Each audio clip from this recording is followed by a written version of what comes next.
know in the comments, because I'd particularly like to imagine details about where you are. If you've been on a walk, I like to know about the scenery. I like to imagine where you might be. I know I have some followers in Canada, and the snow and the bears. It's quite inspiring. Makes me want to write like a Christmassy, wintry story. So let me know where you are. I would like to tell you about my day today, and I hope that you can relax and muse at my endeavours of the day.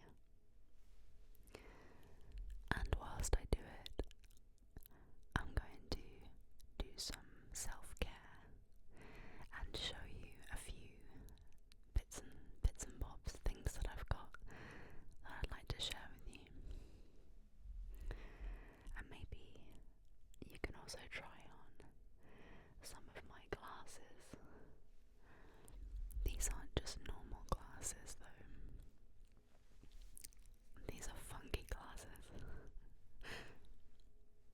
Okay.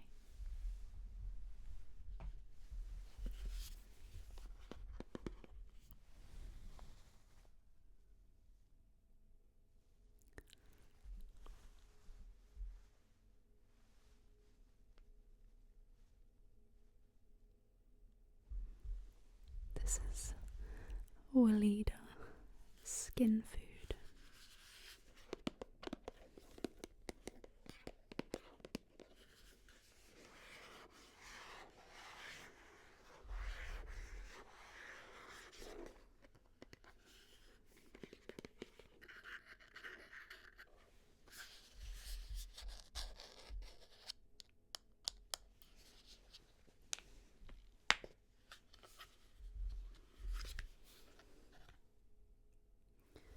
So today I had an appointment in the morning, and I'm not usually a morning person, so I feel like I deserve a pat on the back for getting out of bed. I also walked there, which is pretty good. It's helped me get in some of my daily steps. So the morning walk was 400 steps. And then I went out and I went shopping for some household items. I needed washing up gloves so that my hands don't get dry. There's nothing worse than having really wet, wrinkly fingers that get really soft, and then you can't play guitar. So washing up gloves are essential. I also had to buy some cling film, because recently I bought some cling film, and let me tell you, it was bad quality cling film, and if you microwaved it, it gave off a funny smell. So that one went straight in the bin. I also bought a delicious mozzarella and tomato pizza, which is so healthy, and some slaw. Now, I know I could make my own slaw, and trust me, I really want to, because homemade slaw is divine. In the little bit of mustard, some red and white cabbage, carrot, and a little bit of white wine vinegar with the mayonnaise. I also really enjoy ones with apple shreds and sultanas. That's amazing.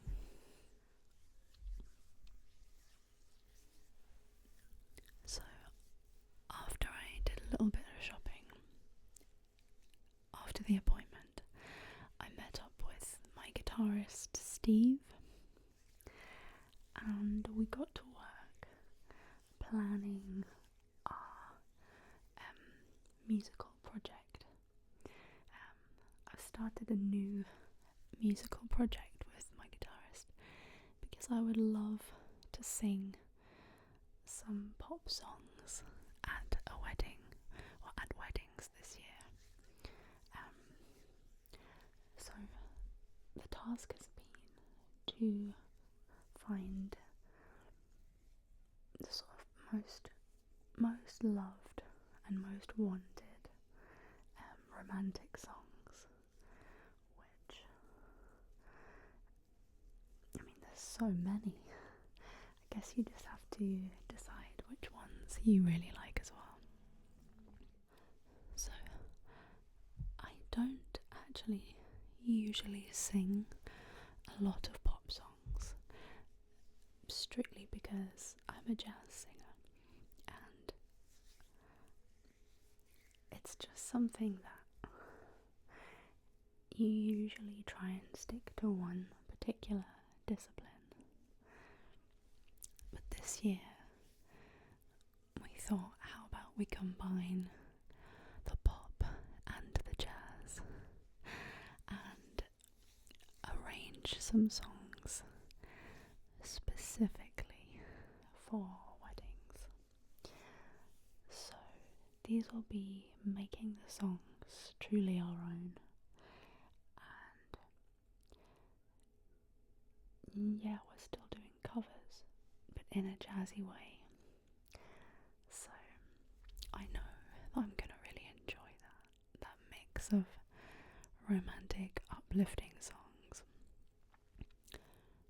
with all the sass and different instrumentation that jazz can bring.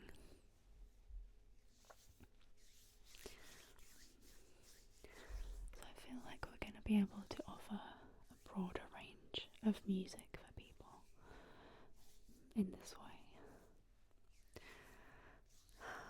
If you'd like to hear some of the songs that we've been learning, I'm also up for taking requests as well, so if anyone has got any suggestions, that would be very useful. Okay.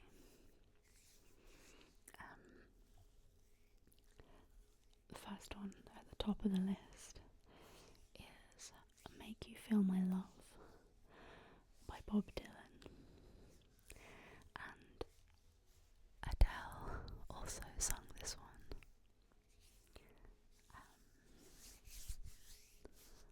I Want You Back by Michael Jackson. Can't Help Falling in Love,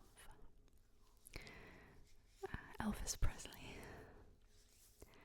There's quite a few Elvis songs actually, which I would really love to do.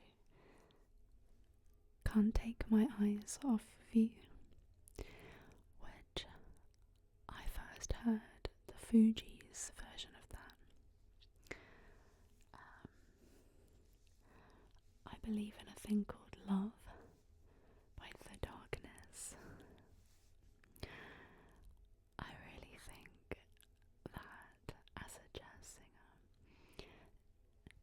it is such a flex to be able to pull off a rock song in a jazzy style. A lot of really excellent rock voices go to classical teachers to learn how to properly belt and respect their voices, and I think probably the singer from The Darkness has had some training, because he's able to hit these incredible highs. Actually, the song is just in my key, so I don't need to change it.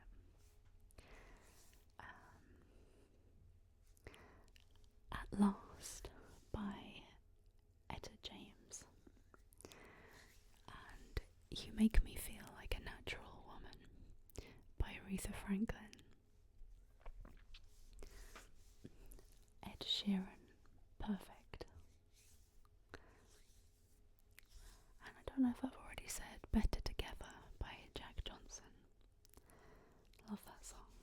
I'm also absolutely thrilled to do Genie in a Bottle by Christina Aguilera. That is just one of the best tunes ever. I love that song.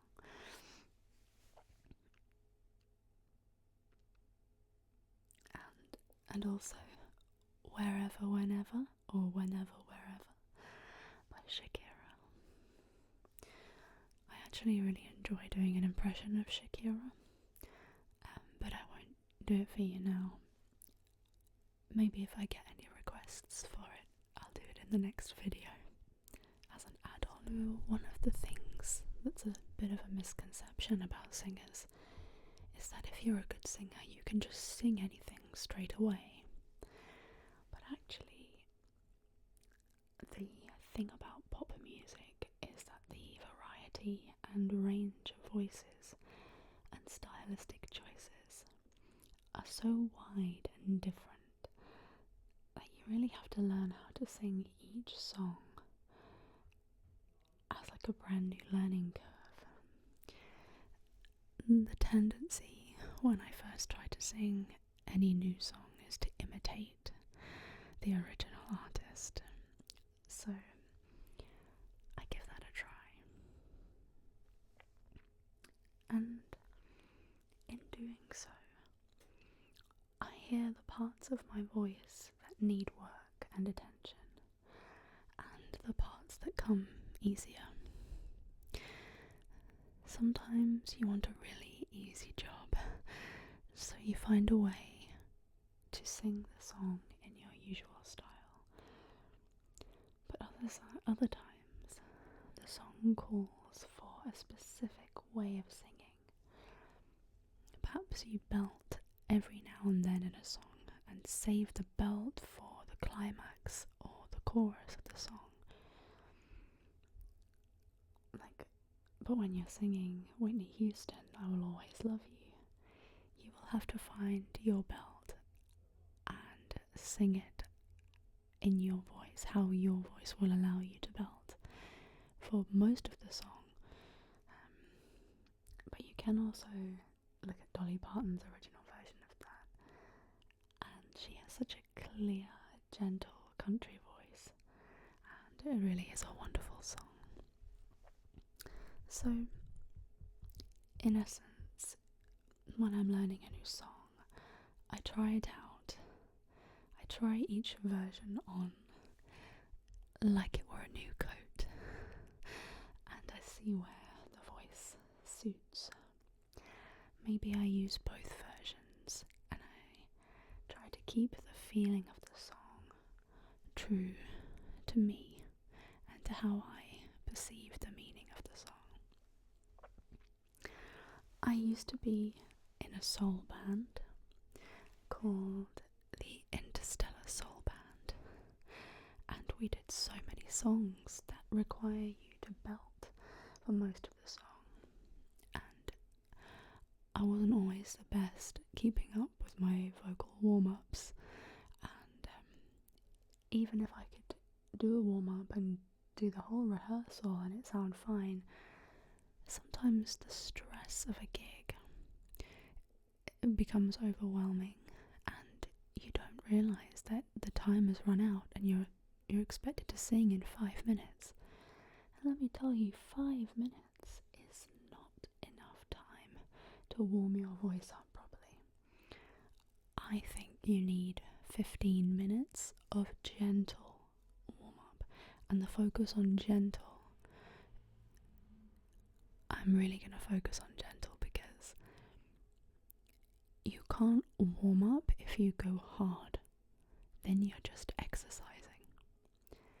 You need to be gently sort of swept into the areas of your voice and build on the power in your voice and explore gently all the areas so that when needed you can perform, because it doesn't matter how well you perform either, how well you warm up. If the gig is too long or too much is being expected of you, no matter how well you've warmed up, you're going to feel vocal fatigue usually. So warming down is really important as well. So yeah, sometimes I would do a gig with the Interstellar Soul Band and it would be okay, it'd be fine, but most of the time I had to sort out my own sound. So I was sound engineer and I was like a performer, the front woman of the band, and that's a lot of pressure. So I felt like I was thriving in one way because I really enjoyed it, but having a sound engineer that you can trust is very important. So sometimes I found it a bit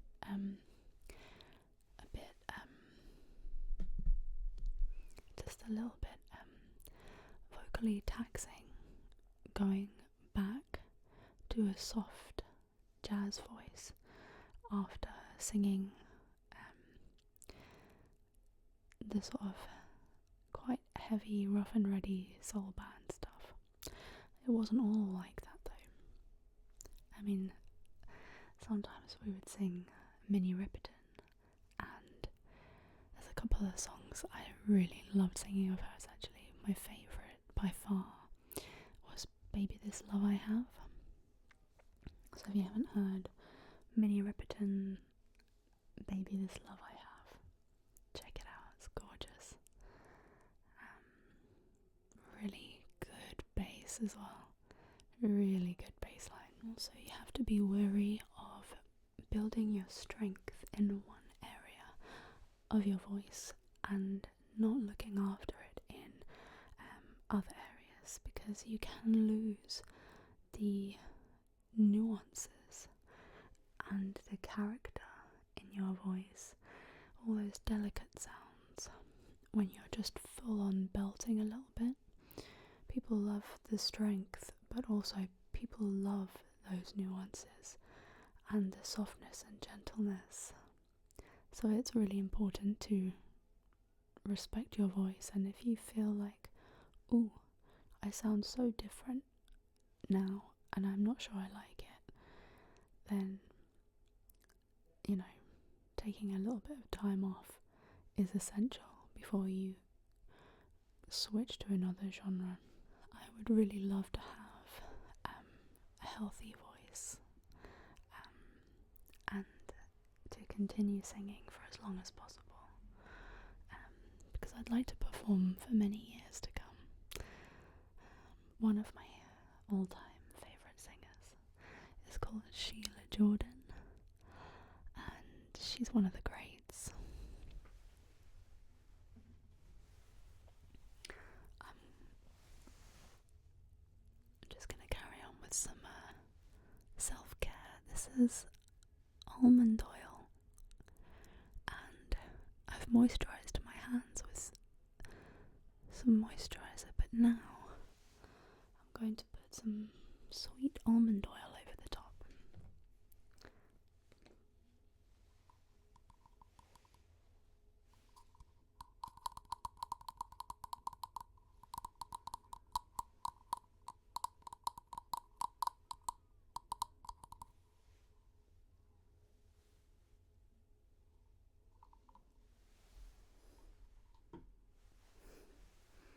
Definitely put too much on.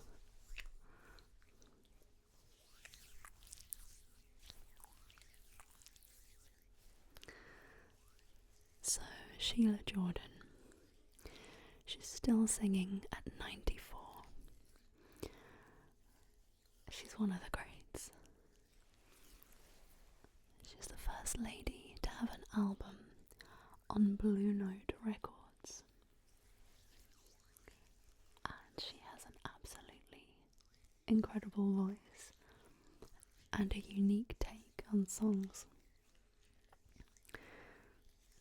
She lives in New York, and she still lives there to this day.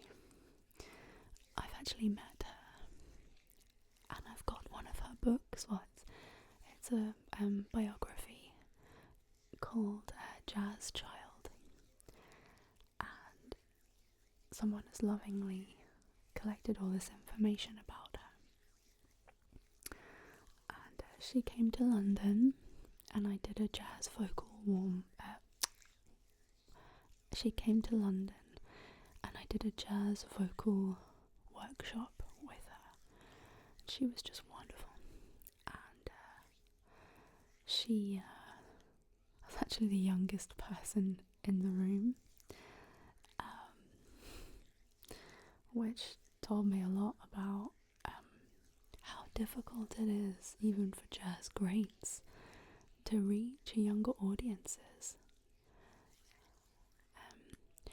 Something I think that's really interesting is how young people have access to so much, and so much, but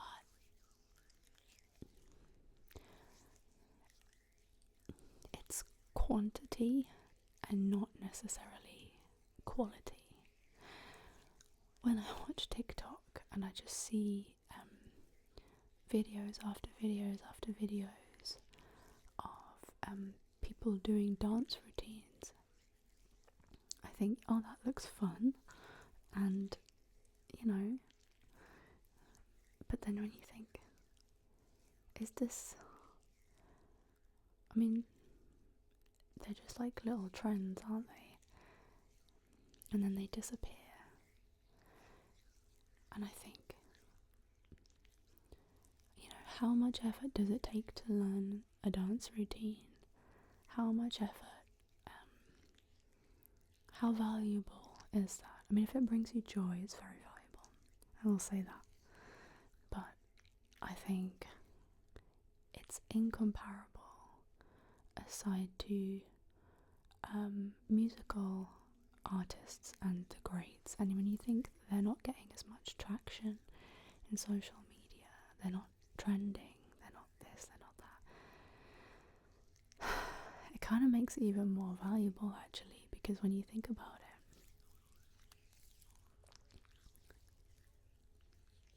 it's like being in the ocean and going diving for treasure. And when you find a treasure box that hasn't been opened for many years, and what's inside it is gold and rubies and diamonds, I mean, that's so special, isn't it? So perhaps it's not the end of the world.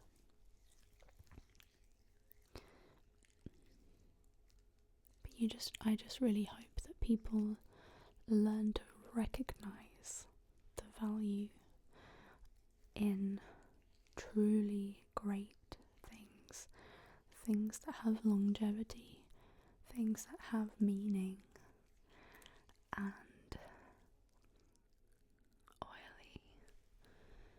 very oily and shiny fingers.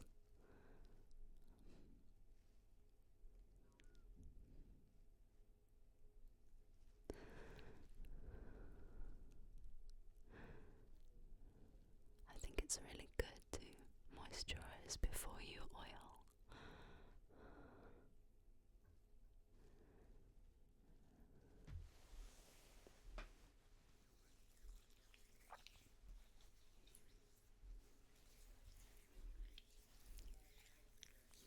Gonna do my wrists as well.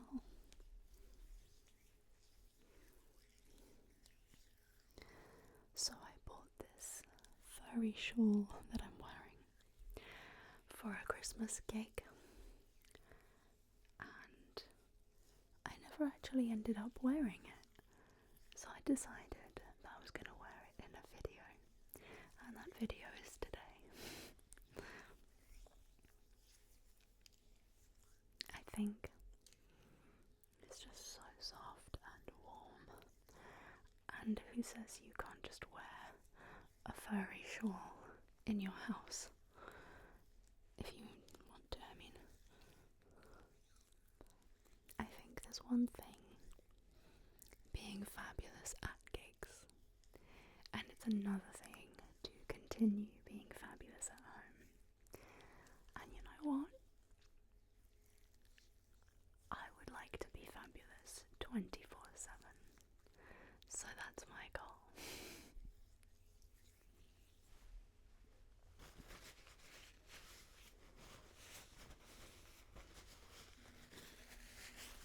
Just going to remove the excess.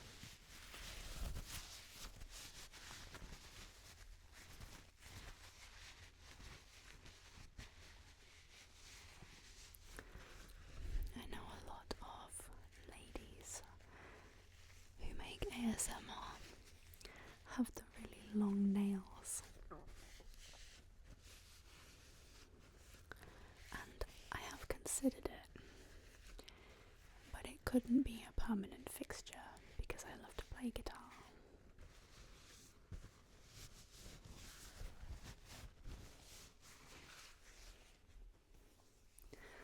But I would love to get my nails done for my birthday this year, and I know exactly what I want as well.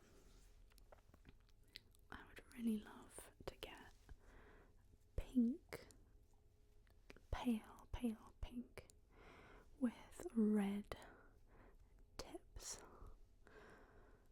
where they would usually be white. Pink with red tips. Not too long either, but long enough obviously so that they look elegant. And I know I wouldn't be able to play guitar. That's one thing that really inspires me about Dolly Parton, is that that lady can play guitar and somehow have the longest nails known to anyone.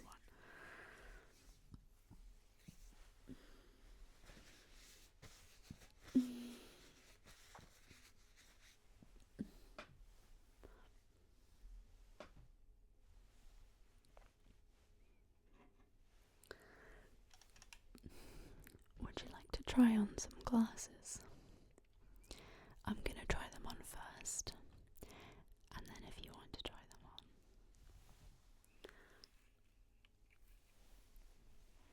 Now, the reason I like these glasses is not just because they're love hearts and they're obviously really cool, but they are also actually, like, they make love hearts whenever you look at a light.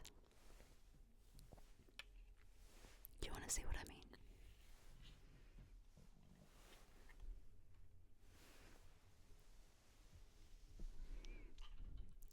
All those little dots. Okay.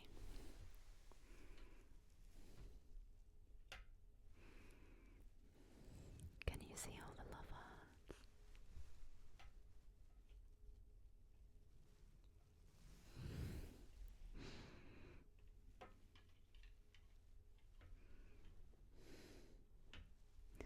I absolutely love these.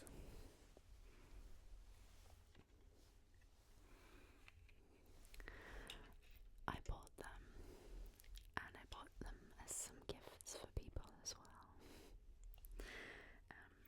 I also have another pair of glasses that you might like to try. These are rose tinted glasses, which is very, very 70s, isn't it?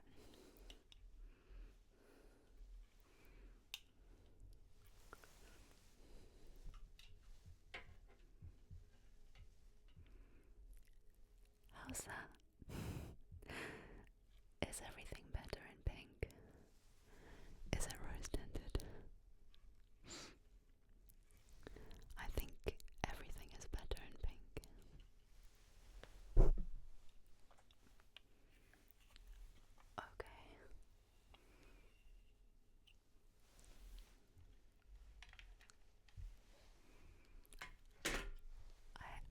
absolutely love these glasses.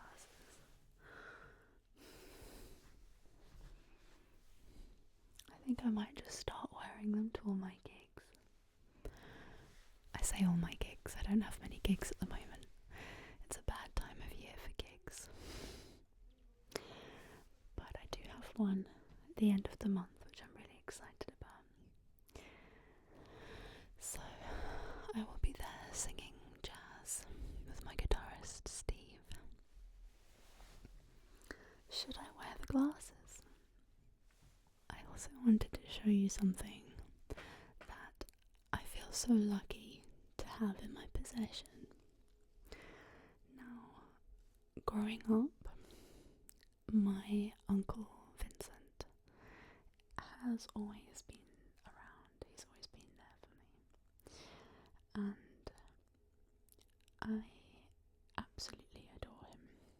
He is very intelligent, always wins at pool, very generous, very kind. He is a very passionate and emotional person, but very rational as well. Yeah, I think he's a stand-up chap. And I've got this a little bit oily, but this actually is his Swiss Army knife that he's given to me.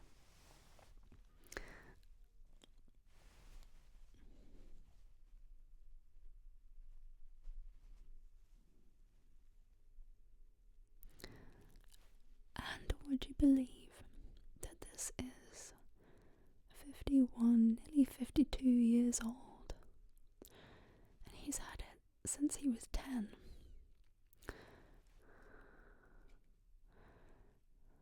They don't make them like this anymore, with this little brass bit for a key ring. They really don't.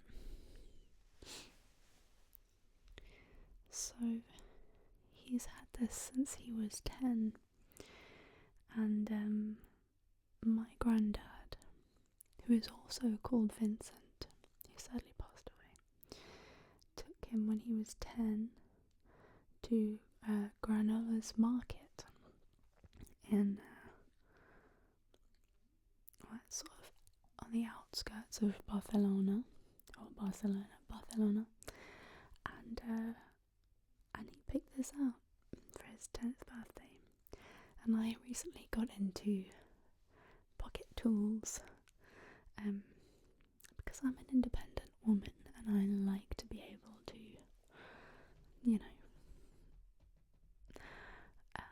solve problems when they arise. And so I had bought myself one, and I took it up north when I was visiting my family. And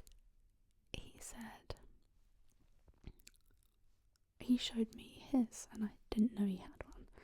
And I said, wow, that's so cool, I love this. And I also love the history behind it as well. And yeah, he said to me, how would you like to swap knives? And that's what we did. So I think I need to give it an oil, but not the kind of oil I'm giving my hands at the moment. A different kind of oil. It has all the bits and bobs. I think this is a tin opener. I think this one's a tin opener. Obviously the knife's very important, but just equally as important is the corkscrew. I mean, that's very important, right? Am I right? Corkscrew, bottle of wine, necessary. There's something on here which, I'll be honest, I don't know what it is. I don't know what this sort of smooth, sort of spike I'm sure that one day I will find a good use for it. Maybe it's a hole punch, but just in like this. But yeah, so I'm really chuffed that he wanted to swap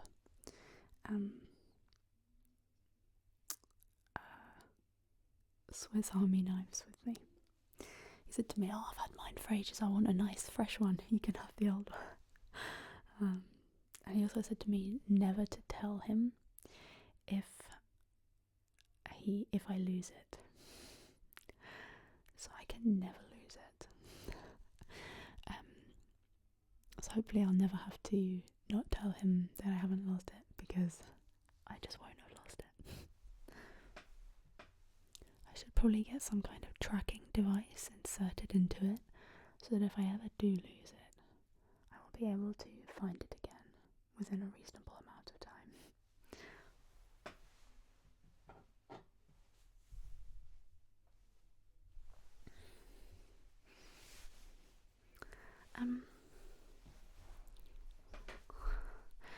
So going back to my favourite subject, which is jazz singers.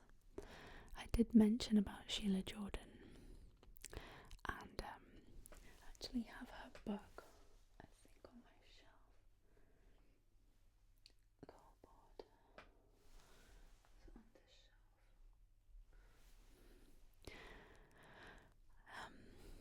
And she signed it for me. I really love her version of Dat Dare and Falling in Love with Love. Absolutely beautiful. Mel Torme actually wrote Dat Dare.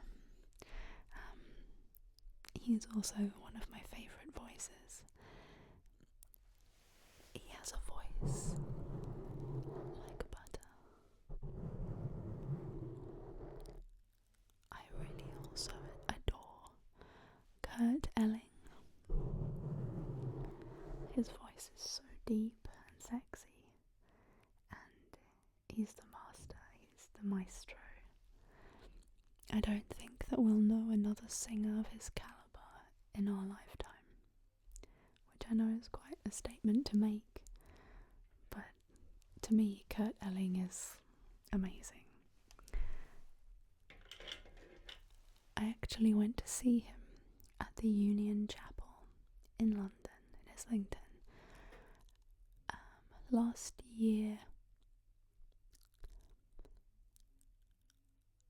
Not last year, but the year before, on Halloween, on the 31st of October. And he took us to church. It was incredible. He was with Charlie Hunter and the rest of the band, and that project is actually not just Kurt Elling, it's super blue and really funky, great music. I was so lucky in that I got 2 vinyls, and I got them both signed by Kurt, and I know for a fact that he did not sign anybody else's records that day. I was in such fangirl mode, I cannot tell you. I basically, I'm a little bit, obviously I've got ADHD, so once I get a thought in my head, I'm like, oh my god. And to be honest with you, I didn't realise how excited I was going to be. I knew I was excited, but they were only selling one of the albums at the desk, and his management were there. Kurt's specific manager was there with him, and I had no idea. I thought to myself I was going to buy both albums, so when they only had one, I said, oh my god, but I wanted to buy both. This is heartbreaking. And he said, don't worry. He went back and he said, we've just got one left, so we didn't put it out, but if you want it, you can have it. And I said, yes, please. And I said, will Kurt be signing them? And he said, no, he doesn't like to come out. You know, it disrupts him. when he's getting ready for a performance, so he probably won't be coming out even in the break or afterwards. And I thought, okay, he's a big star, it's okay. So I said, is there any way he could sign it? And he was like, give me the vinyls. He was like, I'm going to go backstage and I'm sure he won't mind just signing it. And I had some of my business cards on me, so we unwrapped the cellophane and I put one of my business cards there. And he signed both of them. But obviously in my mad rush of thinking, what am I even doing? And then he took them back and brought them back. I didn't get it signed by the rest of the band, and I was horrified. I was like, but Charlie and Kurt, this is a double project. I need to get them signed. So even though I jumped the queue and instead of one vinyl, I'd got two, which was so jammy. Even though I'd done that, I realised, I was like, Dulcie, you have to wait until the end of the gig to ask politely the band members if they will sign it. And that was even more terrifying. That was absolutely terrifying, getting Charlie Hunter, who, you know, big name, amazing guitarist, and I actually had to see him face to face, and I couldn't even speak to him. I just handed him the vinyls and looked at him, and I was like, please sign this, but no, not with words. So yeah, he did sign it, and that was great, but I was absolutely petrified. Yeah, I would recommend going to see Kurt Elling if you want to have a good time. Talking of great singers, he has a song on, I think it's the first Super Blue album, and it's called Sassy, and that's about Sarah Vaughan. She's one of my favourite singers as well. She has immense talent and sass. My last final item before I get you off to sleep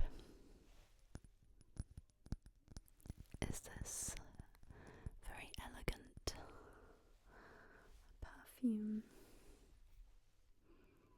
crystal perfume dispenser.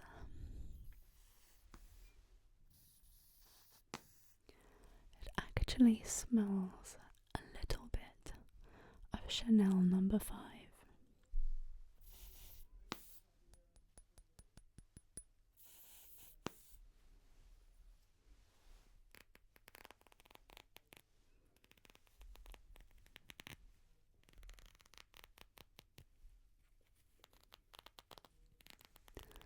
So, I really hope that this ramble has helped you to relax, and I hope that you have a very deep, restorative sleep.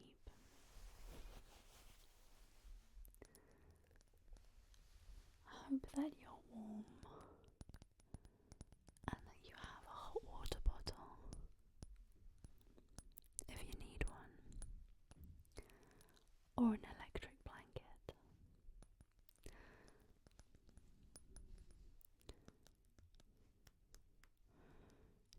Tomorrow is a new day.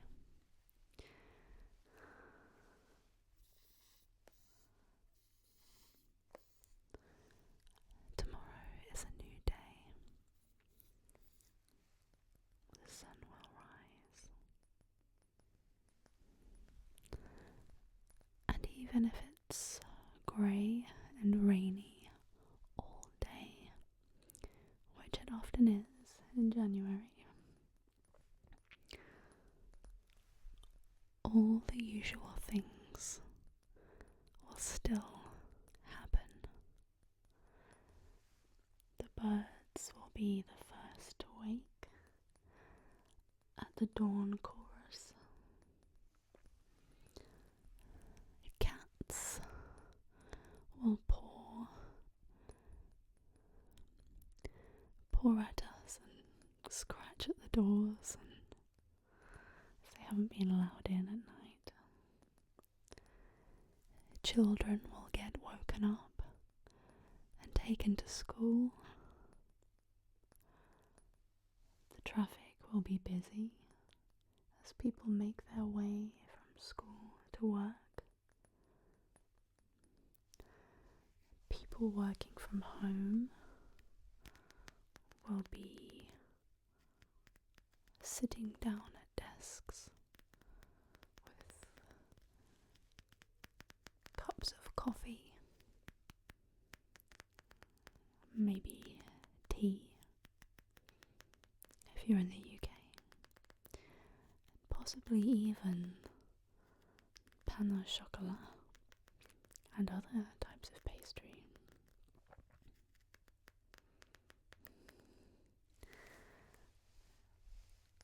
Some people will be hitting the gym before work, or even at lunchtime. Maybe they'll be on a treadmill at the desk. And then once the working day is over, families will be reunited. Cats and dogs will be waiting for their guardians. Dogs will be walked. Cats will be walked.